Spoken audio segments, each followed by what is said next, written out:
Magandang gabi po. Maupo tayo lahat. Maupo tayo muna.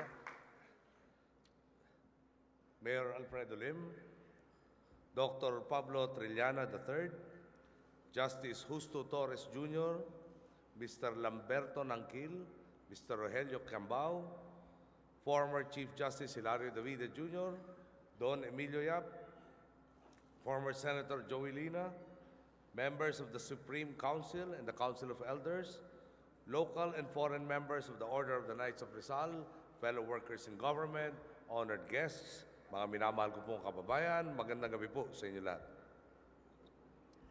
Jose Rizal was a Renaissance man. He was a writer, a doctor, a scientist, a teacher, and a linguist. Had he chosen to live the life of a rich ilustrado without a care in the world, he could have done so comfortably. And yet, our national hero could not ignore what was happening to his beloved Philippines, suffering under the yoke of a colonial power that had oppressed and exploited his people. So he turned his back on a quiet, uneventful life and instead dedicated himself to righting the wrongs he saw around him.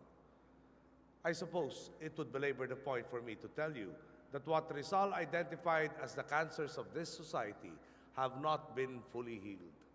A quick look at our country will make us realize there are many of us who remain hungry, uneducated, homeless, and deprived of access to basic human rights. After so many revolutions, against so many different tyrants, we are led to question, have we truly achieved freedom? Is this what our national hero envisioned?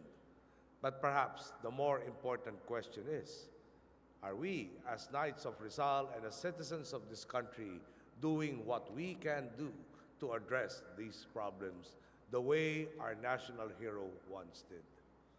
The real reason we are gathered here is not just because of an anniversary, not just because of history, but also because of the fact that we must remember and reignite the ideals that our national hero, Jose Rizal, gave his entire life to. Today is a reminder of the tasks that lay ahead of all of us. The Knights of Rizal have done their fair share in this by encouraging our youth to become new Rizals, to work beyond borders, and to innovate across sectors. Your annual Rizal Youth Leadership Program is just one example of the many ways in which you have fulfilled your part in our collective responsibilities as Filipinos. But again, today's celebration tells us that we must not relent, that as you had formed the Honor Guard in Rizal's burial in 1912, you continue to form the Honor Guard of his memory.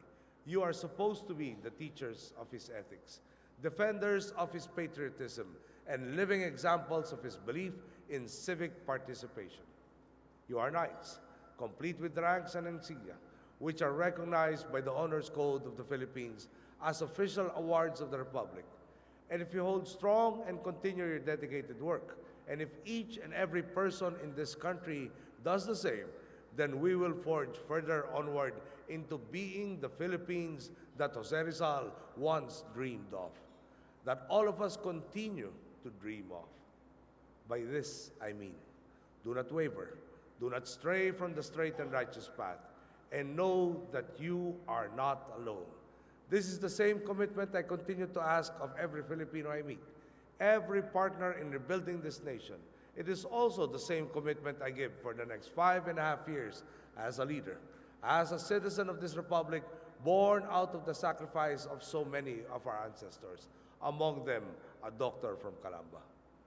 One of the famous anecdotes about Rizal is that when the Spanish doctor took his pulse before his execution, the doctor was surprised to see that he was perfectly calm.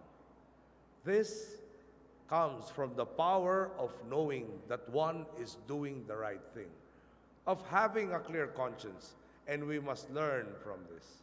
Each and every Filipino must see that the old way of doing things in the darkness of corruption and deceit has been banished by the broad light of day that has shined on this country once more. We have returned to the much older, much more classical, and much nobler ideals of our heroes, the ideals of honesty and transparency and nationalism. The Filipino people can dream again, Finally, we can stay true to and fulfill the responsibilities that our heroes have passed on to our shoulders. Finally, under this newfound daylight, we can rebuild this country. We can bequeath to our children a Philippines finally rid of the cancer that has plagued it for centuries, a Philippines that is truly free. And before I end, may I thank you for the honors you have bestowed upon me today, and I shall endeavor to be worthy of them in the coming days till the end of my life. Thank you. Good night.